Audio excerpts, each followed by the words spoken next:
So as I just alluded to, there are more than 200 neurodegenerative diseases. We just talk about Parkinson's disease or dementia and movement disorders. You can categorize them into maybe dementia-associated diseases. There are hundreds of them, and movement disorders or motor neuron diseases. There are about 50 to 60 of them where your motor function is affected.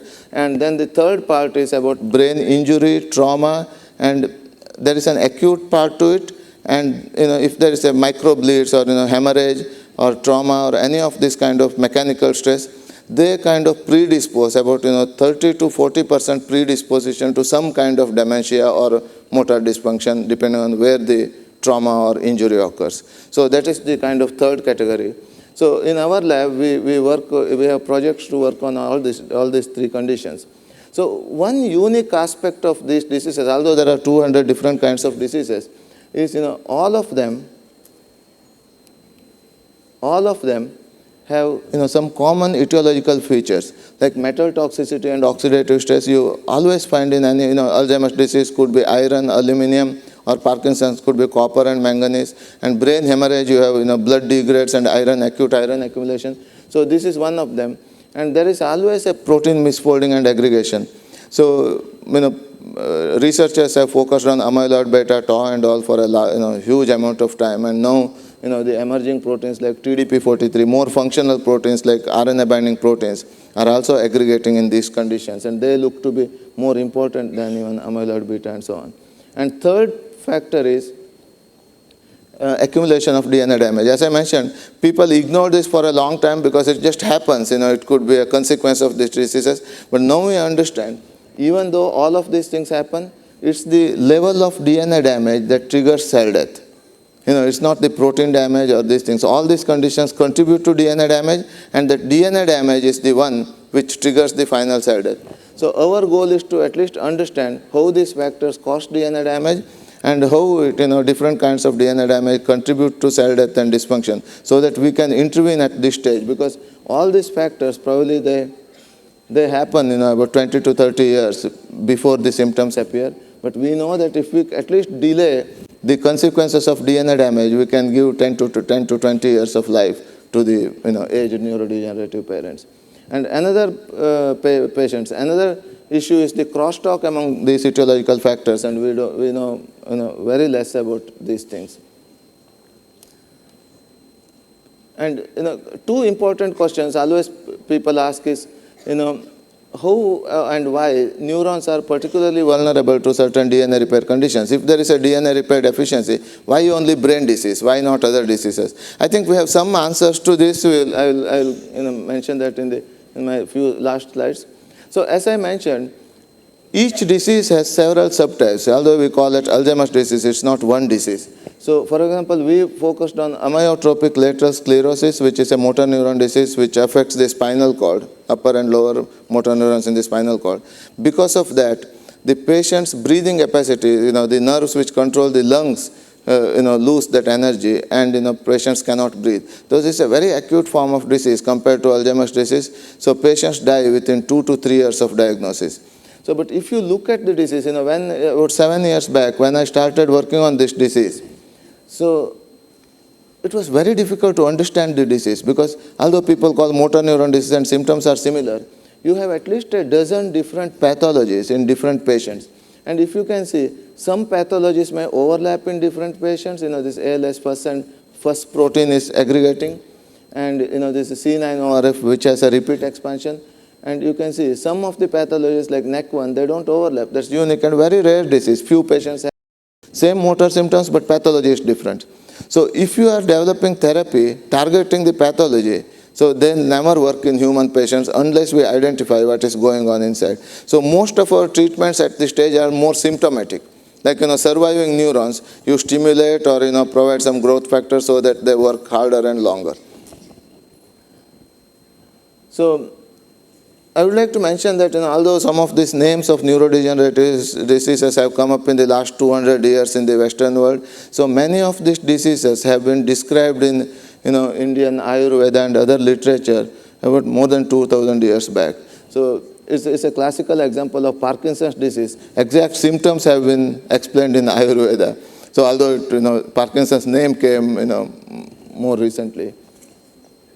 So I already mentioned about the challenges about human brain, and very briefly, without going into the details, the major challenge about studying the brain is it's not just about the cells and pathology. It has three aspects. Brain has mind and behavior, which is controlled by not by individual cells. It's the crosstalk of all the cells working together, their networking, as well as other proteins and transcription and their functioning, transcription status and so on.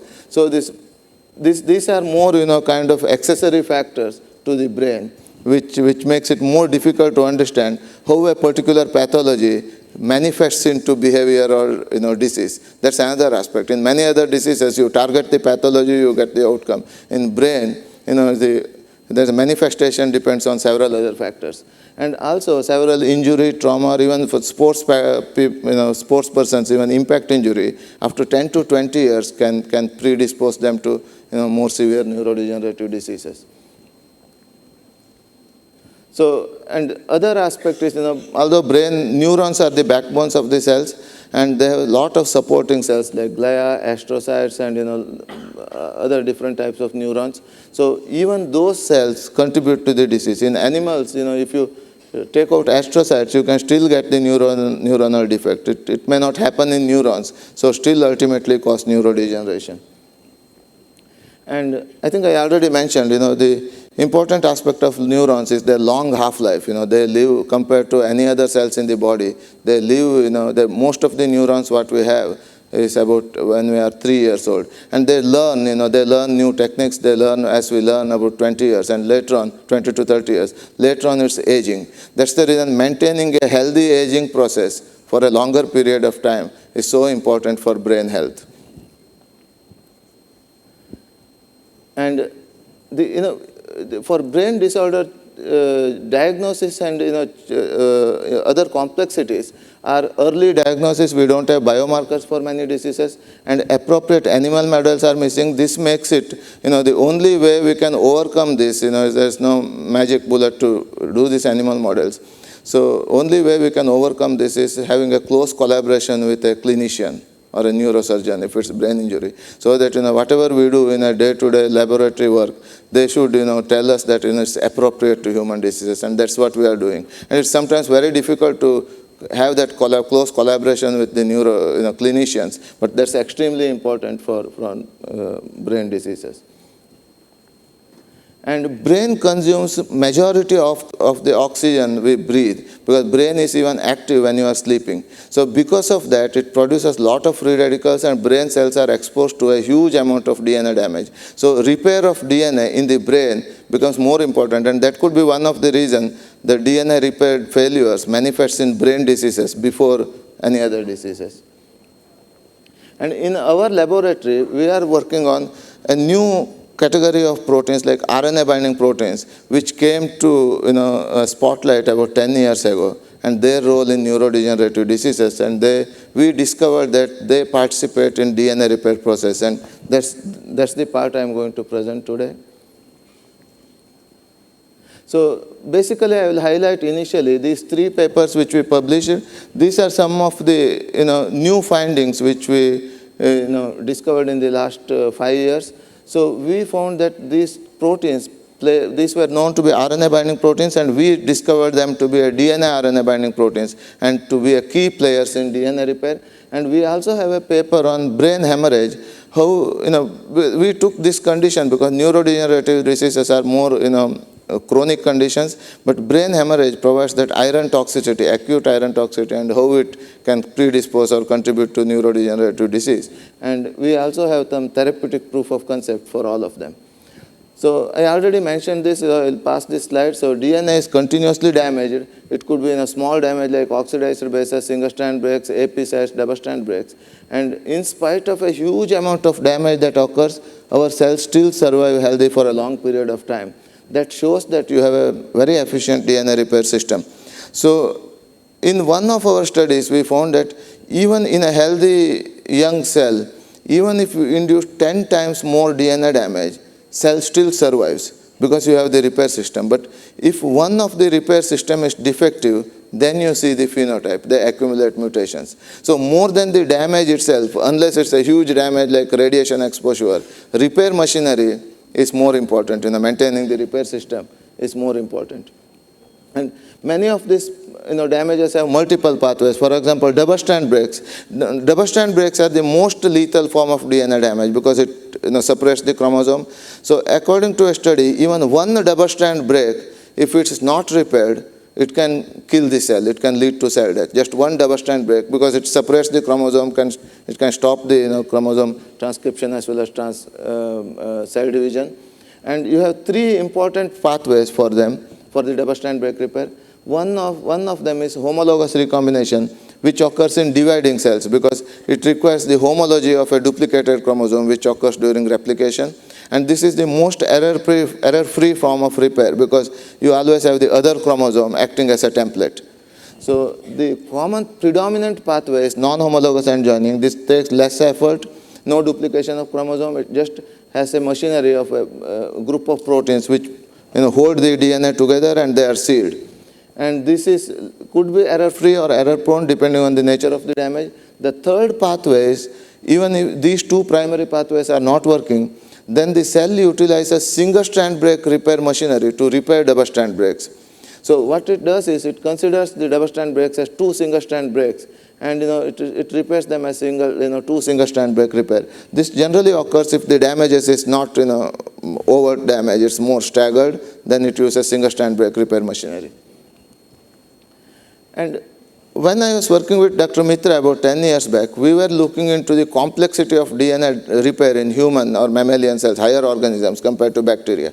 We found that compared to bacteria is like a test tube. You add 4 DNA repair proteins and it seals the DNA or repairs the DNA. But in humans, if you look at the DNA damage and see what proteins are coming in live cell damage, you have at least 3 to 4 dozen of different proteins which were previously discovered as factors of some other pathway like replication or stress response and so on. They all go to the DNA repair sites, and we did not know what they do. So we started studying them, and we published several papers on some of these proteins. And one group of proteins we found was RNA binding proteins. So we were looking into a protein called HNRNPU, which was there in oxidative DNA damage. And then we ultimately found that this protein is actually there when you have two different damages in close proximity, like you have oxidative damage and a strand break. And then this protein goes there. And we discovered in the study that what happens is when you have an oxidative damage and a double-strand break, if you start the repair of both these damages, you create another strand break while repairing that oxidative damage, so you will have two breaks in close proximity, so it can lose DNA sequence in between them. So cell prefers to repair the DNA strand break first and then start the repair of oxidative damage. So there should be this coordination or a sequential repair. And HNRNPU acts as that molecular switch, making sure that oxidative DNA damage repair is not initiated before you seal the double-strand break repair. So that's one aspect. And this is an RNA binding protein. And at the same time, two other members of the HNRNPU family, TDP43 and FUS, were implicated in motor neuron disease, like TDP43 and FUS. And they are like HNRNPU, predominantly nuclear protein. But in these diseases, Virginia Lee first time discovered from University of Pennsylvania that they go to cytosol and sequester there. In fact, in a healthy cell, about 5% protein shuttles between nucleus and cytosol for transporting RNA and so on, or microRNA and other stuff. So in the diseased condition, more and more protein settles in the cytosol. So you have a deficiency of protein in the nucleus and a toxicity of protein, unwanted protein in the cytosol. So you have two phenomena. So another study by Paul Taylor found that one of these proteins, TDP43, also interacts with a DNA repair protein Ku. And that's when I started looking into it, because I was working on other RNA binding proteins, and I wanted to look at whether these proteins also have a DNA repair role. And I should also mention that ever since Virginia Lee discovered these RNA binding proteins in motor neuron disease, subsequent studies show that about 50 to 60% of all neurodegenerative diseases have RNA binding disease protein pathology, even Alzheimer's disease and so on. It may not be initial trigger in many of them, but As the disease progresses, these proteins play a key role. And I feel that these are stress response proteins. So now as we discover in the hindsight, we feel that most of the brain diseases is the stress response from the body. And when that saturates, these proteins aggregate. Because these are functional proteins, we found that whenever there is a stress, brain trauma or any other stress, the cell tries to go into dormancy, and these RNA binding proteins take a lot of functional RNAs. Like there are a lot of large proteins in the cell. Cell does not want to expose those RNAs to toxicants. So it kind of preserves them in stress granules. And because they are RNAs, you need RNA binding proteins to hold them together. And these proteins make those stress granules in the cytosol, and when the cell recovers, these stress granules are released. But if the stress is persistent, then these proteins, the stress granules become more and more solid, these proteins aggregate and then contribute to the disease. So it's basically a stress response process, and we have, in the next few slides I will show that we have understand some key mechanisms, how you can, prevent the stress response becoming pathological. So following Paul Taylor's work that TDP-43 interacts with DNA repair protein Cu, we investigated whether it interacts with other DNA repair proteins. You can see here TDP-43 in fact interacts with most of the DNA double-strand break repair proteins. And when you induce double-strand breaks with an etoposide, with a chemotherapeutic agent which induces double-strand breaks, there's a huge increase in this DNA damage, the interaction. That shows that the interaction of these proteins is damage dependent. And this is a process called proximity ligation assay, where we use, to identify in-cell DNA protein interaction. What you do is you use two antibodies tagged to two different oligos, and these oligos have complementary sequences, short oligos. So if proteins are interacting or in same complex, then these oligos are in close proximity so that they can anneal together. And then you amplify them by rolling circle mechanism and use a fluorophore tagged to another complementary oligo, which gives one spot for interaction. Because it has amplification of the signal, it comes more cleaner than regular confocal microscopy. And we also use traditional method like immunoprecipitation to confirm those interactions. And then we looked at whether TDP-43, the RNA binding proteins, goes to the site of double-strand breaks. We know that it interacts with a lot of double-strand break repair proteins. To do that, we used multiple methods. I am going to show one or two methods here for each experiment. So what we did was we cut this genome with a laser. You can use a particular wavelength like 402 nanometers or 340 to make different kinds of damage in the laser, changing its intensity. And use a fluorophore tagged protein. Like in this case, we have a red tomato, 3D tomato tagged TDP-43, and Cu70 is green. So you can see that. Okay.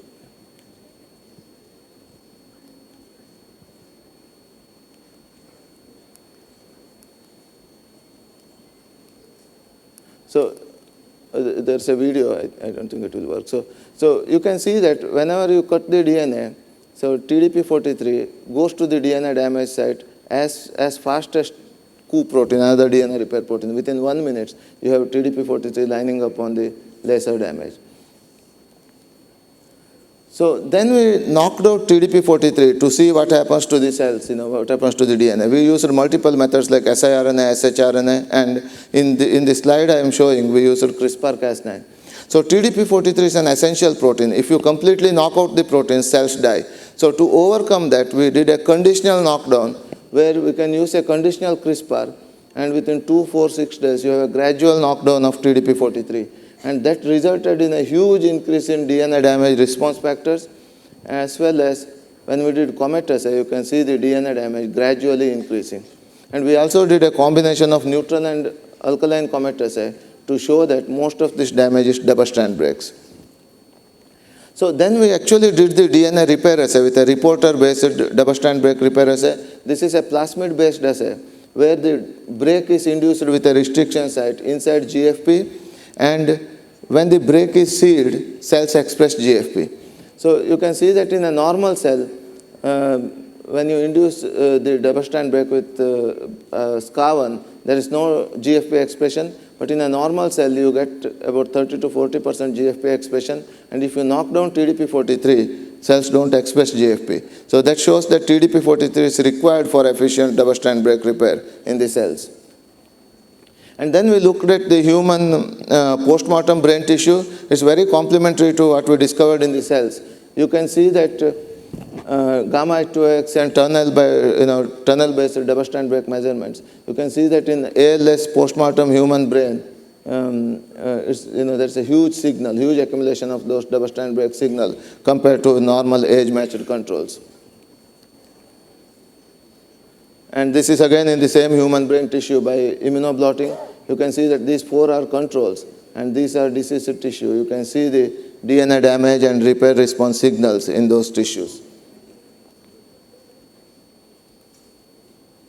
So finally, we wanted to investigate what is the exact mechanism, what is the role of TDP43 in double-strand break repair. We know that it goes to double-strand break. Whenever we induce a double-strand break, TDP43 is there. It interacts with those proteins. If you knock down TDP43, you don't get the efficient repair. But what exactly it does mechanistically, at what step it plays a role. So we looked at individual steps, but we found that it is important for the double-strand break repair sealing. So we used the oligo-based single-strand break DNA substrate. And you can see in normal, this is a ligated oligo. So because it's labeled, when it's ligated, the oligo becomes longer. So you can see that this is a control one. If you knock down TDP43, the ligation efficiency goes down. And if you add back recombinant TDP43, it comes back. So it shows that TDP43 is required for break sealing of the oligos. And I don't know, I may not show all the data. We have another parallel protein which plays a role in single-strand break repair, FUS, and FUS also plays in familial ALS. That also plays in break sealing. So it looks like these proteins do not play an enzymatic role. So whenever there is a break, so DNA ligase seals the nick, but in cell, if there is a break, the DNA is always vibrating, moving. So for the ligase to efficiently seal, it has to be put in place, it has to be stabilized. So we found that TDP43 and FUS, along with other non-coding RNAs, kind of makes a glue, wraps around that break site and stabilizes the DNA so that ligase can effectively seal the break. So it kind of plays a structural role. So although it is at this stage, it's more based on the biochemical and other analysis, structurally it still has to be proven that it plays that role. And in case of familial diseases where you have TDP43 mutations and you have more aggressive or early onset neurodegenerative diseases, we found that the mutant TDP43 accumulates in the cytosol more aggressively compared to wild type. So as I mentioned, these proteins are mostly nuclear. Under disease condition, they go and accumulate in the cytosol. So the mutant protein, more protein goes to cytosol and it traps the DNA ligase in the cytosol so that it cannot go to nucleus and ligate there. So there is a slight difference in the sporadic disease where TDP43's loss of function makes ligase to seal the nick. But in case of mutant, it's more like a dominant role where it traps the ligase in the cytosol as it accumulates, so that there is less ligase in the nucleus. So that subtle difference is important when we talk about therapy. And as I mentioned, another protein FUS, it plays a role in about 10% of ALS diseases, motor neuron diseases. And in this case, we published another paper on this. This plays again a role in DNA repair, but a unique role in DNA single-strand break repair compared to TDP43 in double-strand break repair. And it interacts with mostly single-strand break repair protein. I will just show one important data which I am passionate about. So in this case, we were able to obtain human-induced pluripotent cells from patients, ALS patients with FUS mutations. We got 2 cells with 2 different mutations, and we made them into motor neurons. And when we did that, both this is a control FUS and this is a mutant and this is a mutant, you can see the ligation activity is completely gone. And so because these are complex diseases, so we do not know, the mutant cells do not have ligation activity, but we do not know that it's because of that mutation. It could be some indirect effect. So to investigate that or to attribute that effect to those mutants, we corrected the mutation by CRISPR-Cas9. By using a knock-in technology, we fixed the mutation in the motor neuron and generated an isogenic control, and those isogenic controls have retained the ligase activity. That shows that the single mutation causes defective DNA ligation.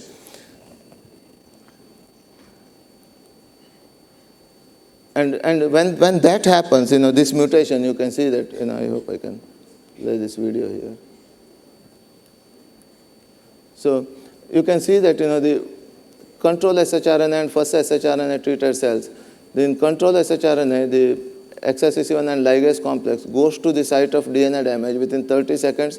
In the mutant cells, it does not go to the site of DNA damage. So you have a huge delay in that DNA damage response, which leads to the accumulation of DNA damage.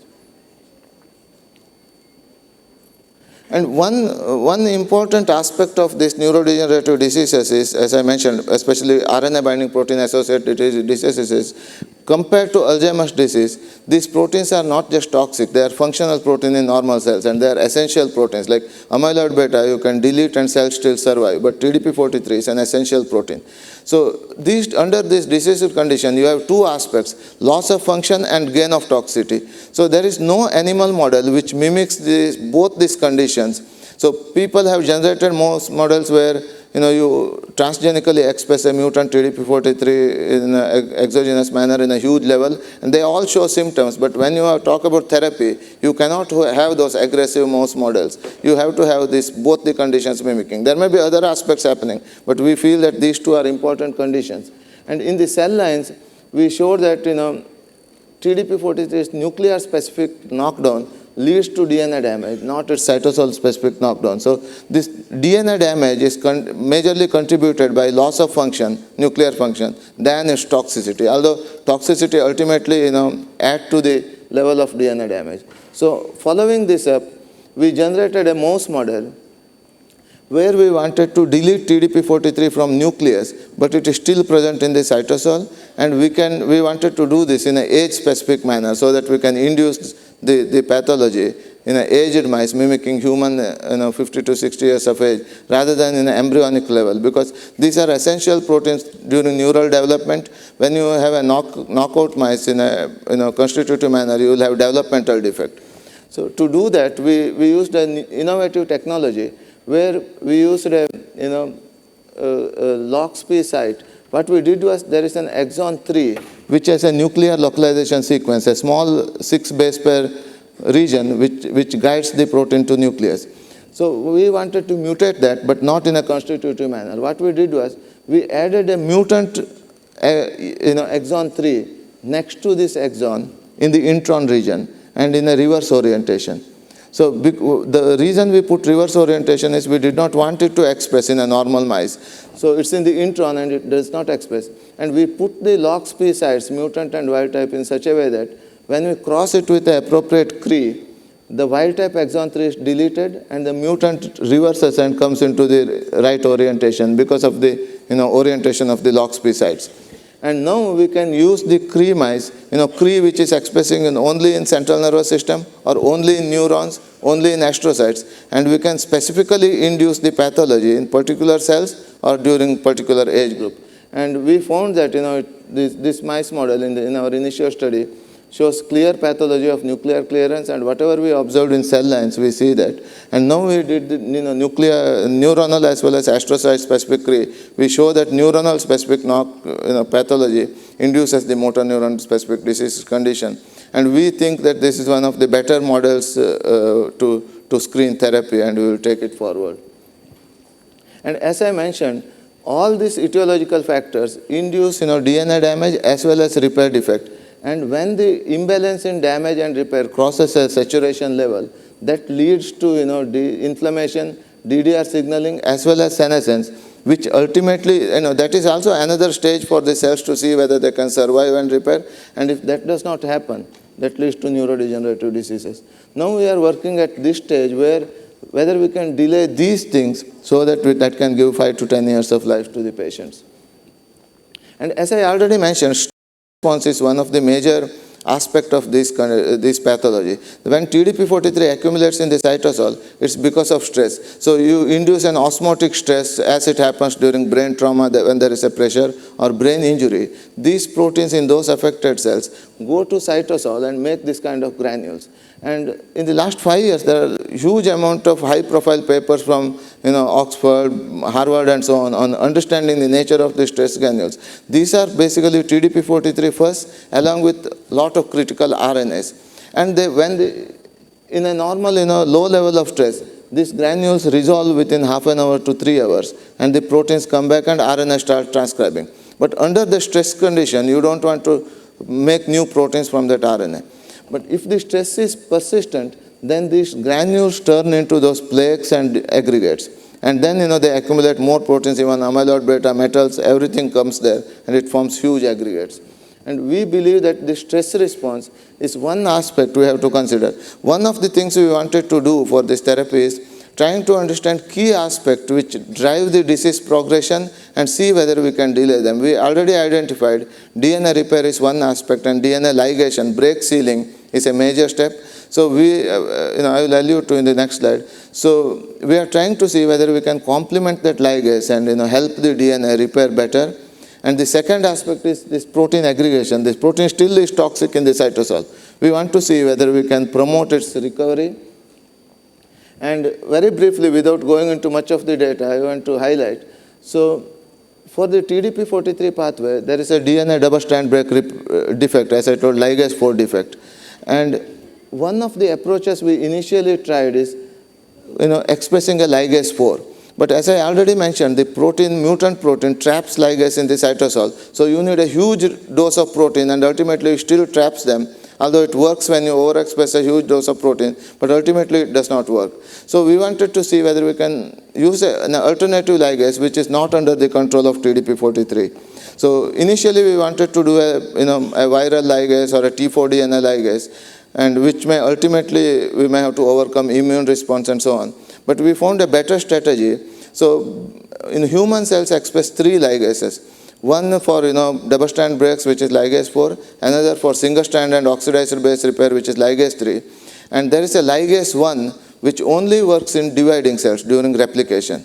So that gene is already there in the brain, but it does not express. It expresses very marginally, minimally when the neurons are differentiated. So we wanted to activate that ligase and see whether that can overcome. And initially we overexpressed ligase 1, and it's not under the control of TDP-43, and you can actually recover the cells. And now we are trying to see whether we can use some activators to activate that gene without using a gene therapy to repair them. And that's one aspect. But the second aspect, which in the last 1 year we are focusing, which is very close to my heart, is kind of natural healing. So what happens is when TDP-43 is defective, so the NHEJ, which is a ligase 4-based pathway, is the preferential pathway. This is important. I want you to pay attention a little bit for 1 minute. So ligase 4-based pathway is a predominant pathway for double-strand break repair in the brain. And to have that choice, there is a protein called 53BP1, which goes to that double-strand break repair site and guides the cell to that pathway. But in TDP-43 pathology case, it cannot be completed because you have ligase 4 defect. So now there are backup pathways like HR and other pathways. So to take up that backup pathway, this 53BP1 has to come out.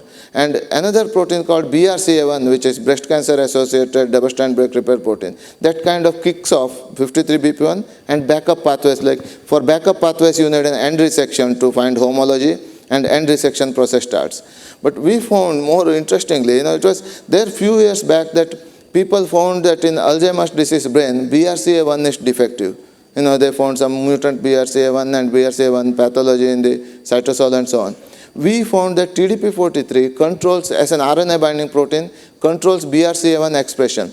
Actually, it does that exon skipping and that kind of RNA processing activity, TDP-43. So when TDP-43 is not there, BRCA1 expresses a truncated protein which accumulates in cytosol. So in this case, what happens is TDP-43 is not there, 53BP1 goes and guides the pathway to NHEJ, but it cannot be completed because ligase 4 cannot work in the absence of TDP-43. Now BRCA1 has to kick off 53BP1, but TDP-43 at RNA level regulates BRCA1, so BRCA1 is defective. So 53BP1 is stuck in the double-strand breaks. So although you have other backup pathway available, it cannot be employed. So this is kind of the thing, we are getting into natural healing. So we found that 53BP1 binding domain as a Todor domain, and if you mutate that domain, or it is based on a modification, post-translational modification. If you use an inhibitor, then 53BP1 falls off from DNA. So we used that I51 inhibitor as a very preliminary proof of concept, and you don't need any ligase. So use that I51, 53BP1 falls off, and it uses the alternative pathway available. So we are just facilitating the cells to utilize the alternative pathway without using gene therapy for ligase 1. So that's one of the important projects we are pursuing to see whether we can facilitate the cells to repair DNA. So second aspect is about stress response, as I mentioned. These stress granules, they accumulate, they need RNA-DNA interactions, and it requires perylation, poly-ADP ribosylation. People have tried PARP1 inhibitors in animal models, which dissolve stress granules and which works temporarily in mice models, which has not worked over a long period of time or in clinical trials in humans. The reason we think is perylation is required for chromatin maintenance as well as DNA repair, particularly DNA strand break repair. So while PARP1 helps the cells to recover from these aggregates, it further affects DNA damage, which is already impaired. So we wanted to find a way to dissolve the stress granules only in cytosol without affecting in the nucleus. So interestingly, there are two, PARP1 modifies the proteins, and there is a PARG, glycohydrolase, which removes that PAR group. And there's one gene for PARG. Very interestingly, under stressed condition, it expresses an isoform, skipping one exon in a shorter form. So the very fact that it has that isoform tells you that in cells there are conditions where you need that cytosolic isoform. So we expressed that cytosolic isoform of PARG, which dissolves stress granules without affecting DNA damage response. So our goal is to now combine this PARG for stress granule stress response and either ligase 1 mediated therapy or I51 for helping cells to using the backup strategy, combining DNA targeted therapy as well as to prevent toxicity in the cytosol. That's our goal, to use a combinatorial therapy for these diseases, and we submitted a grant to NIH and received a good response. We need to submit it back. That will be our goal in the next 5 years to see. There may be other complex aspects, but we think these are the key aspects which drive the disease progression, and we may have some success in delaying the disease progression. And these are some, because I already consumed a lot of time. So these are some of the data with that I53 as well as DNA ligase complementary data. I will quickly go. The PARG isoform which dissolves those stress granules. So some of the little bit data. And Joy Mitra primarily contribute to the study. And in brain hemorrhage, this is one, in 2 slides, in 2 minutes, if I can, I will mention. So under brain hemorrhage condition, we found that the huge blood degradation products induce the dormancy in the cells, senescence. And anything which prevents senescence ultimately kills the cells. And we were surprised why it does that. We found that when the hemoglobin degrades, it forms hemin, and ultimately hemin is degraded to iron and biliverdin and bisalts. So cells are sensitive to iron. So this DNA double-strand, hemin induces double-strand breaks, and that induces senescence. And those senescent cells are tolerant to iron. So this hemin-induced senescence is kind of a transient protective feature for the cells so that it can safely detoxify hemin. So to overcome this, we found that if you use an antioxidant along with a metal chelator, we in collaboration with Texas A&M, we developed a nano enzyme which has both antioxidant, carbon-based nanoparticle with iron chelator, and which was very effective in animal models, and we are taking it to human disease conditions. And just following up on that, I will just move this. So one of the aspects, in one sentence, I want to mention that in this context, the traditional Indian medicine comes into picture. Many of them, as you see, it requires or combinatorial therapies or dual target therapies or 2-hit strategy or multi-hit strategy, this kind of thing. We found that in one of the DNA repair defect caused by a metal, you always have an oxidation by metal, and that is not reversible if you just chelate metal. You have to kind of reverse that oxidation. And some of the natural compounds like curcumin, which does that both the processes. But if you, very purify that active component and use it, that does not do effectively. So because some of these additional properties are lost, and they become more important in those conditions, those multi-targeted strategies. So our traditional medicine can really give important clues to develop this mechanism-based therapies, and this is one of the examples which we did. And in fact, a few years back, I wrote an article about how, a kind of commentary, how although traditional medicine is so beneficial, we still do not understand, or we are not able to explain the mechanism of each of their aspects, so which may be very important to do that for more urban public and educated public, to convince them the use of traditional medicine. And last week actually we got one paper accepted on SARS-CoV-2, which causes microbleeds, and it kind of leads to something like brain hemorrhage or microbleeds in aging. It kind of creates that comorbid condition and aggravates that aging process. That's the reason SARS-CoV in aged people who already have some microbleeds in some of the cells or small bleeding, that kind of aggravates brain fog or kind of confusion and so on. So we wrote an article about this, and combining that hemorrhage-based, hemin-based therapeutic molecule for SARS-CoV along with other available therapies may be very beneficial to prevent long-term COVID effect in brain.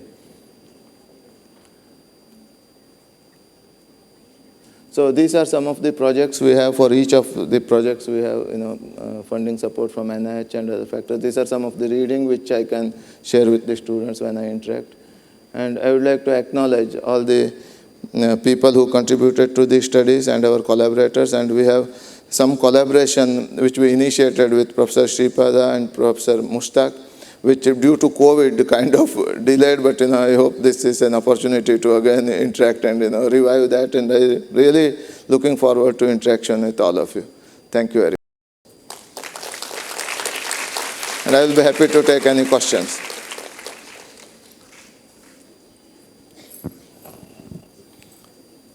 Or if you want to have questions after Jagannath Rao talks, it's also okay. So.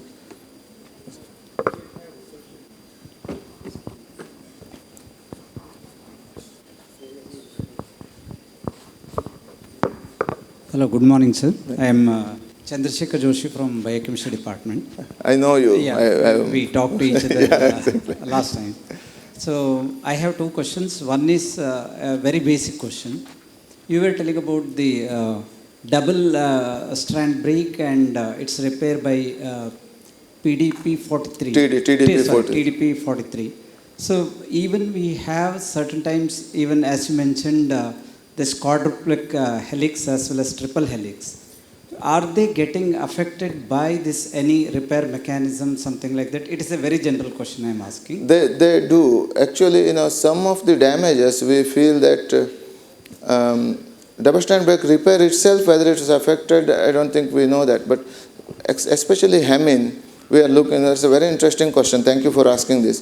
So hemin induces DNA double-strand breaks, very acute, like almost treating like radiation or any chemotherapeutic agent.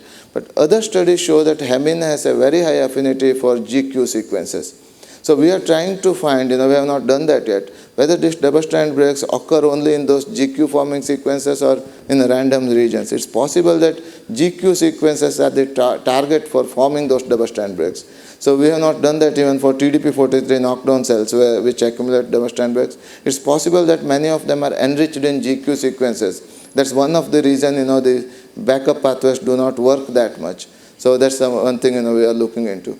But repair itself, we are not, I don't have an answer. It's possible that the GQ structure is disrupted by double-strand breaks. We still do not know how the repair itself is affected, but I think, there will be more double-strand breaks in the GQ-rich regions than in the other regions. Do the brain cells have more GQ kind of thing, or is it a double-strand? Brain cells, GQ sequences should be same in all the genome sequences, but these GQ sequences do not form GQ structure all the time, but they form during in the transcription as the transcription machinery is moving and so on. So it is possible that, as there is higher level of transcription in the brain cells, you have more GQ structure transiently formed. So otherwise, like GQ sequences should be same in all cells, but there may be, at a given time, there may be more GQ fully formed structures in brain cells than in other cells, which still needs to be discovered, but that's a very important question. Another basic question, I don't know it is relevant or not. This TDP-43, it is coming from the nucleus to the cytosol, and there it get aggregates. Yeah. So can it be, because even the first protein is actually bind with the TDP, that's what I understood. So it blocks the activity of the ligase 4 to the nucleus and bring about the double-strand repair. Yeah. So can it be that the protein-protein interaction, if you can block, because we did a small work here, where we did actually the prevention of the HIF1 alpha and HSP90 interaction, and we could block certain activities of the HIF1 alpha. So is it possible to work like that? I am not, practically I don't know. That's very possible. So we have not tried that here, we are still looking into whether we can complement with a ligase and as a proof of concept that ligase 3 works. But we are trying to do in another level where in Parkinson's disease, where a mitochondrial membrane protein gets degraded by synuclein. So we are trying to see whether we can use a peptide of that protein as a dominant interactor with synuclein so that you can prevent that degradation. So it's very possible. We have not been very successful with using them, but we have a plan to do that. But right now we are not doing that. But it's if we identify a small molecule which blocks that interaction, I think it will work. It should work efficiently. Thank you. Thank you for wonderful. Thank you.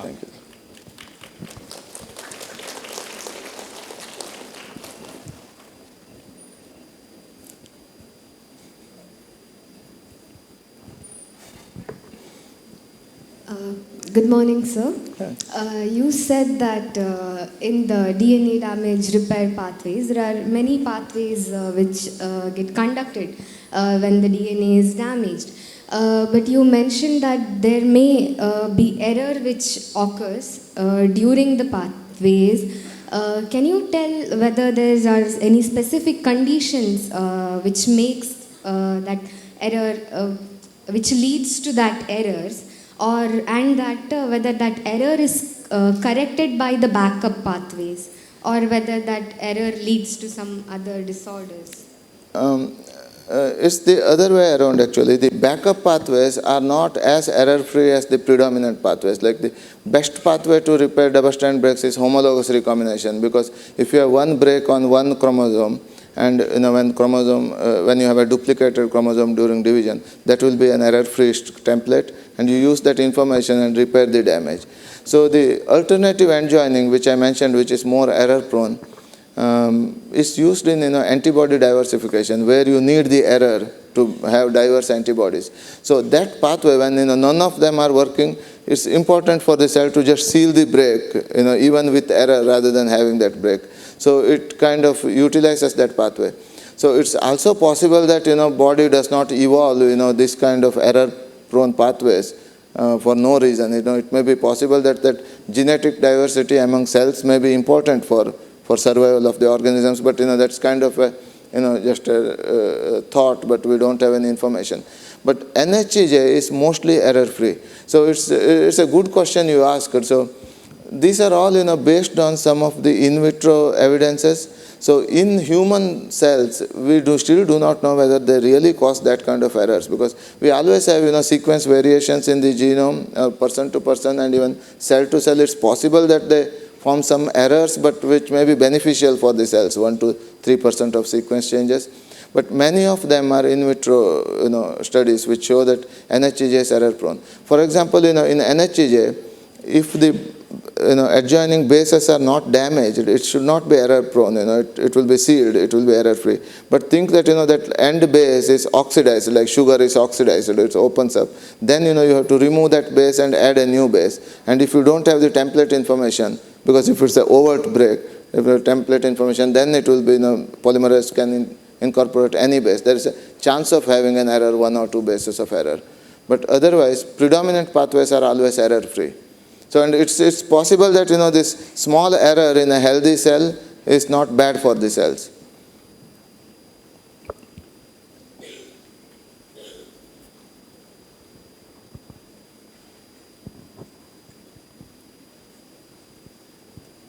Yeah.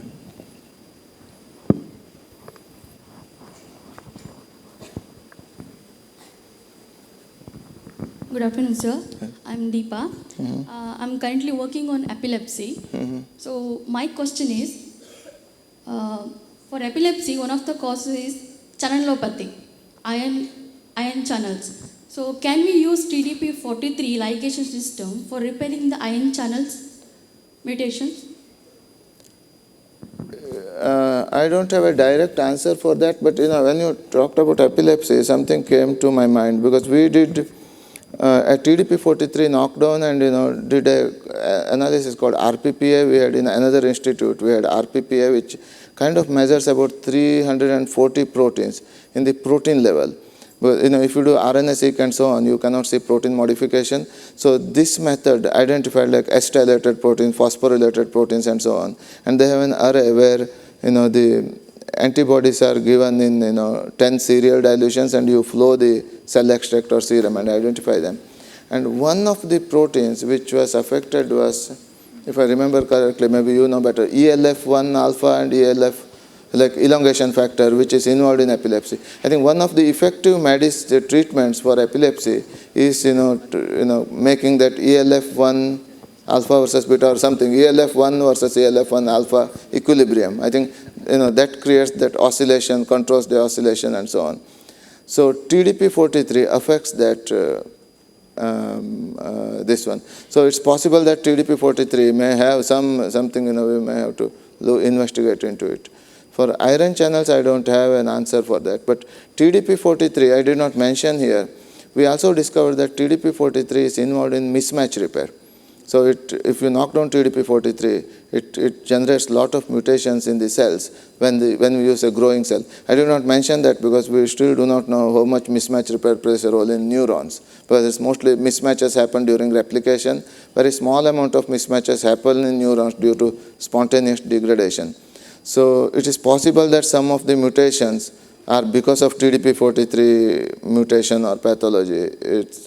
It's possible that way. And just mentioning mutation and mismatch repair, we also have another project to see, because mismatches can help immunotherapy, immune response. So we are trying to see whether TDP-43 can be a target, an additional target for enhancing immunotherapy response for those cancers which are resistant to immunotherapy, because TDP-43 playing a role in double-strand break repair, it can be a radiation adjuvant for radiation also, as well as immunotherapy. It could be a common target. But in epilepsy, apart from that ELF role, I don't have an answer for ion channels. Thank you.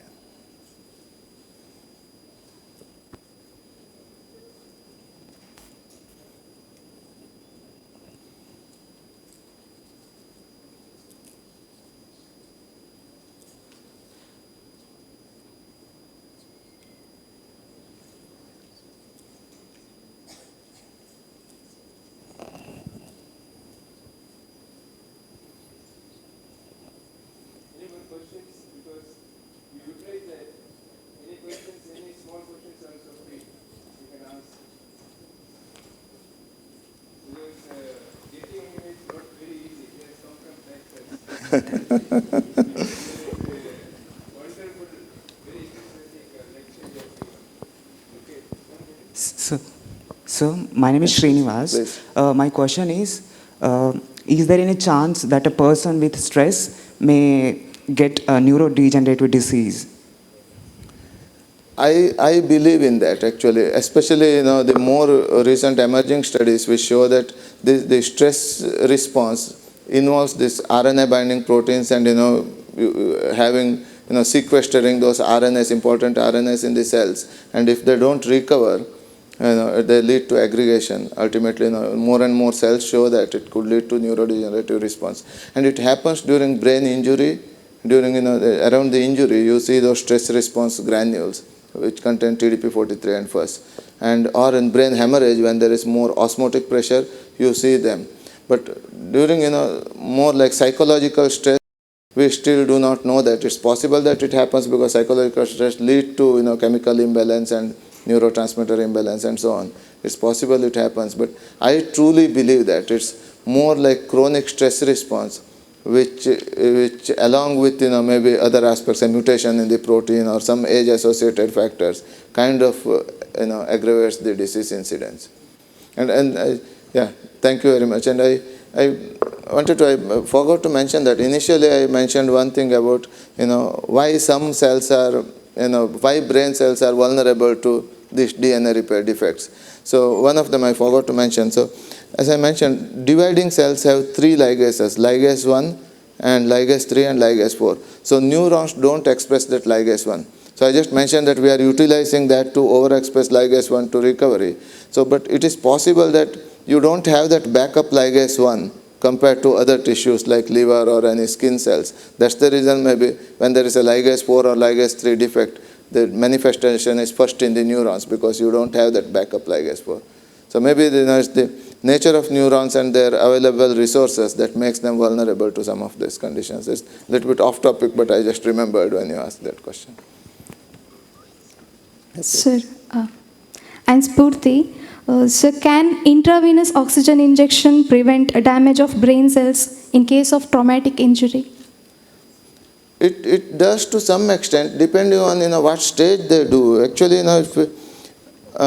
if it is like hypoxia, and when cells recover, there is a huge influx of oxygen, and that in fact creates a huge oxidation injury. But in case of hemorrhage, I have heard about using oxygen this thing, but that's not in the mainstream therapy. So if it is if it's beneficial, maybe during a very short period of short window of time, it benefits when it creates that hypoxia condition where beyond the blood leakage area there may be loss of oxygen. Maybe it helps during a transit, that short phase. But when blood supply recovers, if it does, there will be a huge influx of oxygen. But there may be a short window of opportunity to explore that.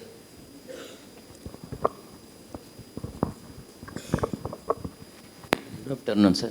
I'm Narsimaya, Department of Applied Zoology. My question regarding that suicidal, beginning you have started, I heard that suicidal genes are silent genes. Whether it is true or not, you have to tell, I don't know. I don't know, maybe Mushtaq is an expert. And another reason, these suicidal genes in the persons acting in different ways. So once in the suicidal activate in the body, it will finish the person to make suicidal and it is ended, one result.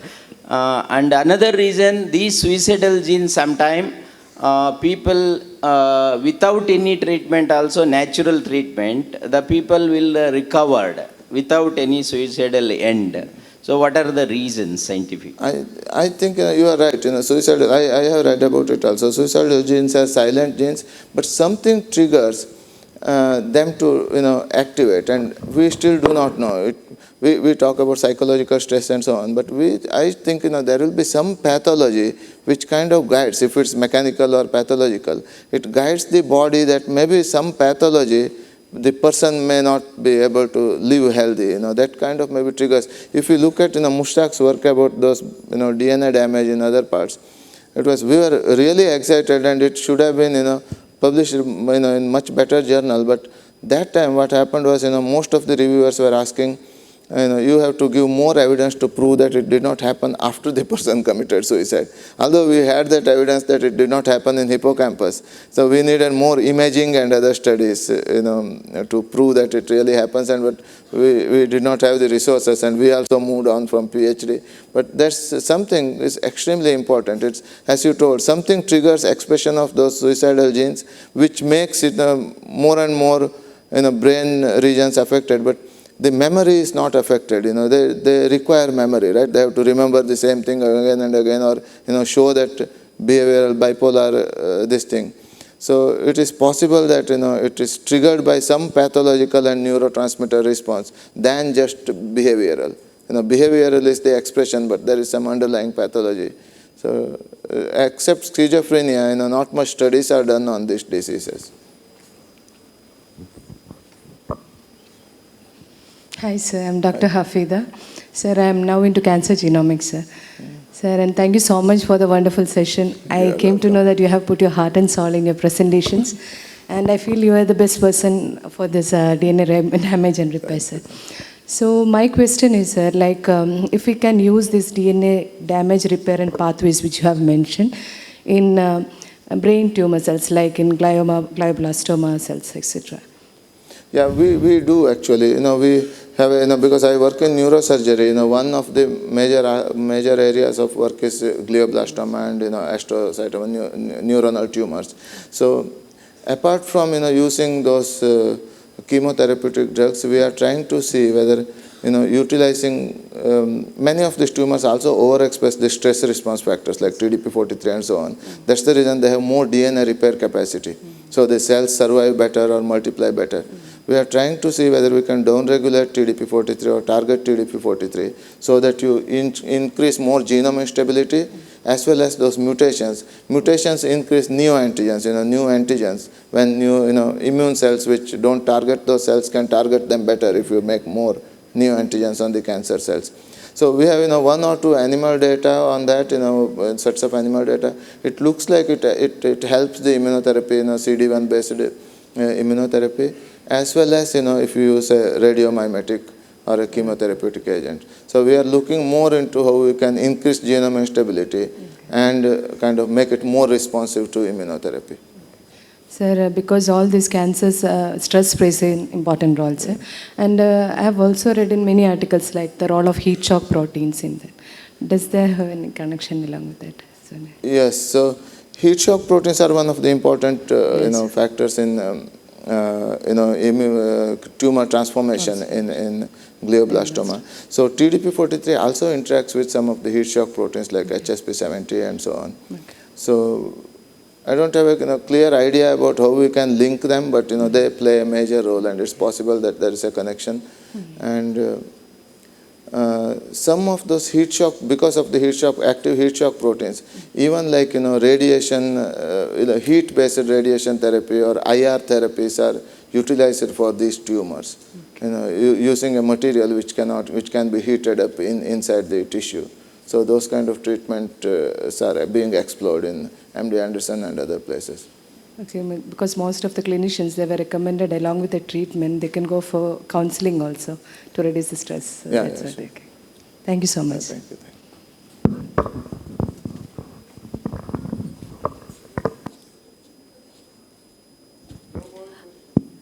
Good afternoon, sir. Good afternoon. Sir, you have mentioned about astrocytes, microglia, which will usually support the nervous system.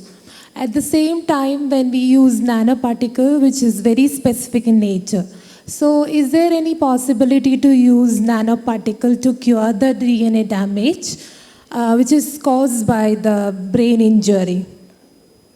So nanoparticle, in this case, we just used it because it was a carbon-based nanoparticle which was under clinical trial for ischemia. Basically, it was used for just antioxidant system, but compared to a pure antioxidant, it was much more effective. But finally, we figured out that it's effective not because of delivery and anything. It basically kind of acts as a mitochondrial factor and bypasses the mitochondrial electron transport chain from complex 1 to complex 3. So under some condition like ischemia and so on, if there's a mitochondrial pathology, it helps mitochondria, and that way it helps as an antioxidant rather than delivery. So in this case, it was just available in the clinical trials, and we added a iron chelator to it. So we have a huge nanotechnologies department in Methodist. Okay, that is one of the biggest departments. And they have discovered a lot of different nanoparticles, even the ones using our own red blood cell membrane and so on. Still, I don't believe many of them have reached the clinics. They still have, a lot of issues when it comes to, their bioavailability in the actual regions. And, this is not just about nanoparticles. I think delivery to the target tissue is a major challenge, and a lot needs to be done. So for DNA repair, if we use nanoparticles as a delivery vehicle, not as just repairing DNA. So we need to have a mechanism-based target which can be delivered through nanoparticle. And we are more inclined towards peptide-based delivery system. There are many peptides, neuropeptides which are coming up, which can deliver small DNA and RNA and other factors even through nasal channel. So we are more going towards those than nanotechnology at this stage, unless it develops further.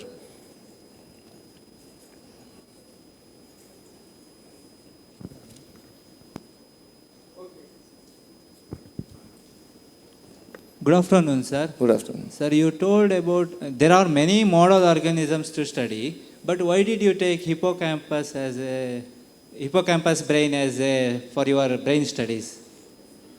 So no, we did not take hippocampus. I think it was, maybe I did not make it clear. So the hippocampus one was, I was mentioning about bipolar, in the bipolar human postmortem brain, people, suicidal postmortem brain. Mushtaq found that hippocampal DNA is not affected compared to other regions. So the mice model I showed is a kind of very what you can call flexible model, where you can use a Cree, which is an inducer. It's like a knife which induce the pathology. So Cree can be in neurons, it can be in hippocampus, or it can be in frontal cortex, and there are a lot of Cree mice are coming up in many of the mice resources. So you can use that mice and induce the pathology in any of the tissue. So in our ALS mice, we use in spinal cord and frontal cortex. The reason is some of the TDP-43 pathology results in only motor neuron disease, and some patients with TDP-43 pathology show dementia.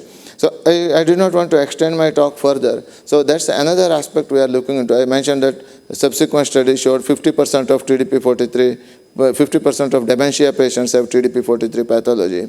One of the reasons we find is TDP-43 regulates this BRCA1 level, and BRCA1 is important for Alzheimer's disease. So people found BRCA1 knockout mice, unless you stress, if you stress them with chemotherapy, some DNA damaging chemical, it develops breast cancer or other cancers. But if you don't stress, it develops dementia. That's very interesting. A couple of studies showed that, and we still do not know. BRCA1 is a DNA repair protein, whether it's because of its DNA repair role in neurons, or there may be a small pool of neural stem cells in adult brain, which is required for learning and cognitive plasticity.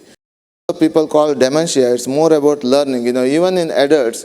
So we learn new things, and if you see, as we age, learning new things, that ability reduces. Even like we are a little hesitant to learn, even mobile phones, like 10 years back, anything comes same day, you learn everything. Now you wait, any new things you wait, because your learning ability reduces.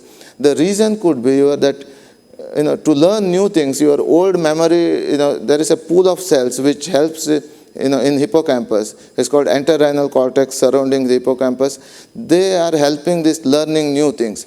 And those cells are being replaced. Your old things you learned, you no longer need. Those cells have to be replaced by new cells which have to be which help in learning.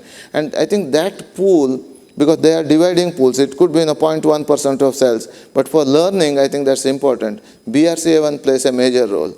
So maybe TDP-43 affecting BRCA1 decreases that cognitive ability, learning ability. It looks like dementia, it's more like your learning ability goes down. So in that sense, we are looking into hippocampus and those learning aspects for ALS patients. Otherwise, we are looking more into motor neurons and frontal cortex. Okay, if any have more questions, you can meet him during lunch hours. In afternoon also. I am available whole day. Okay, because shortage of time, we will be stopping here. Give him a big applause. Thank you very much. Thank you so much. Thank you so much, sir. It was wonderful information, and I hope the array of questions have signified that our audience has grasped it very well. Thank you so much. And I hope that Department of Zoology, Mangalore University will always take a place in your heart, but we want to symbolize it to giving a memento. I request our Professor Sripada Case to give a token of love, that is memento. Thank you so much.